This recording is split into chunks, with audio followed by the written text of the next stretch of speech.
So I imagine that because we hear this every single day, that as a busy nonprofit executive leader, you've likely experienced some of these challenges in the past.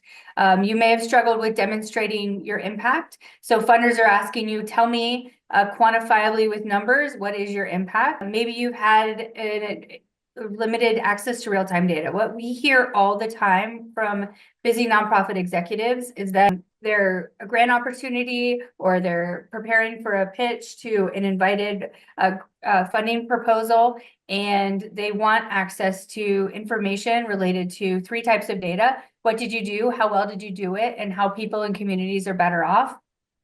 And in order to have access to that information, either you don't have it or you have to go bother your program team, and it takes a lot of time to get that information to answer those questions. And so that leads to a struggle to secure funding. You may be missing out on grant opportunities. You might be missing out on ways to clearly communicate your impact and stand out from the crowd, making fundraising different. And you may have then inefficient or lack of program evaluation processes that these funders are requiring in order for you to get to that next level of funding. So if you've had any of those challenges, I completely understand. We see that happening a lot within the social sector, and I've experienced those challenges as well. So early in my career, I was hired to be the Deputy Director of Performance Evaluation with the Franklin County Domestic and Juvenile Courts. So, and this was quite some time ago now. We're looking at almost 2 decades ago.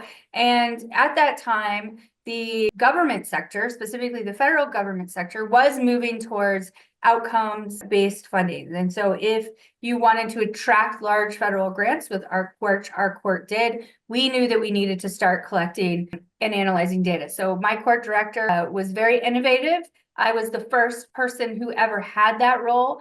Prior to me joining the team, there was no evaluation, no impact measurement going on within the juvenile court.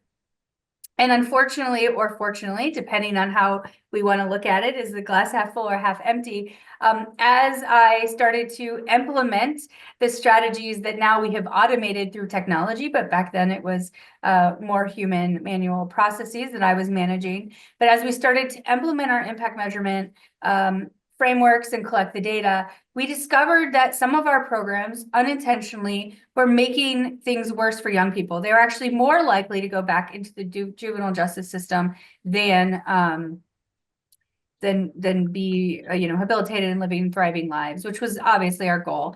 And so, but the story, the good news of this story is that we were able to then use what we were learning in our program evaluation efforts to transform these programs. We started to see in a very short order, like 18 months, we started to see reduced recidivism into the juvenile justice system, as well as decreased number of bed days. We were doing very significant work well before George Floyd and the Black Lives Matter movement, but we were doing very significant work related to reducing disproportionate minority contacts within the juvenile justice system, because we had the data and we had the knowledge to help us change lives and change circumstances.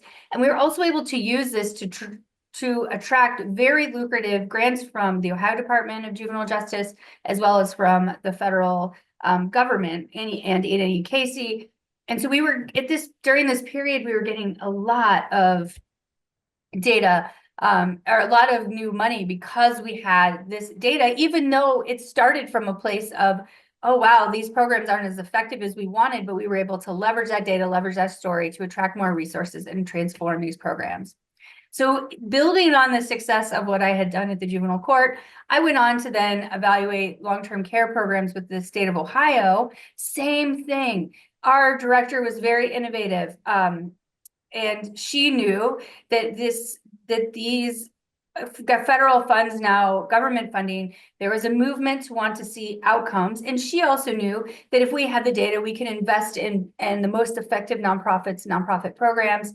And this was during the Great Recession, where there was zero money to be had from state funding, because at the time, tax receipts were completely down. And in Ohio, you have to balance a budget. So if there are no tax receipts coming in, there is absolutely no money to distribute to out back into the social sector, whether it's a good program or not. So we were just seeing significant draconian cuts happening across the board within the government sector. However, because a few years before this, our director had invested in impact measurement and this commitment to deliver and to collect this data, that when this crisis fell upon us, we were prepared, we were ready. We had the data that proved how our programs were saving the state of Ohio $250 million in Medicaid. So when the legislature came to us and said, we need to cut your program by 20%, we went, whoa, whoa, whoa, whoa.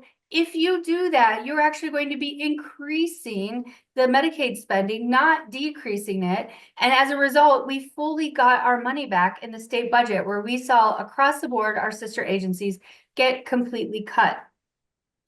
And so with these two experiences early on in my career, I felt called to help as many nonprofits as possible have the right data so that they could scale their impact. They could truly make a difference in the lives of their communities, just like the young people the lives were being improved by the work we were doing at the juvenile courts, because we were taking data-driven decision making. And then the same thing with the work at the Department of Aging. We were able to save more than 9,000 seniors having to transition to a nursing home, because we were able to have the money to keep them in their own homes. So I left state government and found a company called Measurement Resources.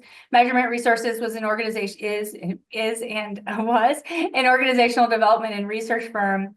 And we work with thousands of nonprofit leaders every single year, helping them develop their impact measurement framework. So I was working with all of these executive leaders, helping them understand what data should they collect, how should they collect it, how to create these data-driven stories. I also published a book related to the framework of creating these high-performing measurement cultures called Impact and Excellence. And so about 10 years into this work, educating, training, flying all over the country, helping nonprofits create these high-performing measurement cultures where they were aligning their mission, their culture, their performance, had impact data, or at least impact data systems.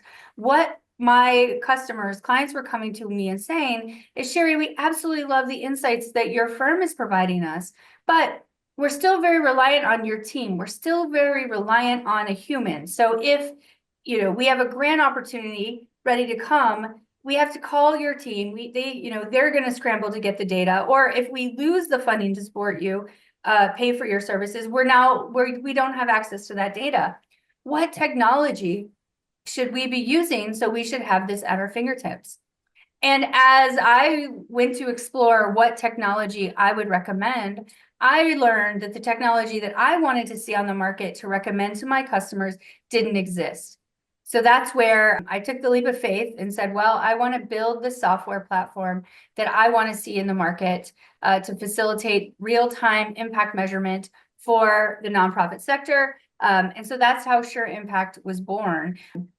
Is really listening to the nonprofit sector, hearing what their needs are, hearing how they need the data they need to report to funders, to tell their story, to drive data-driven decision making.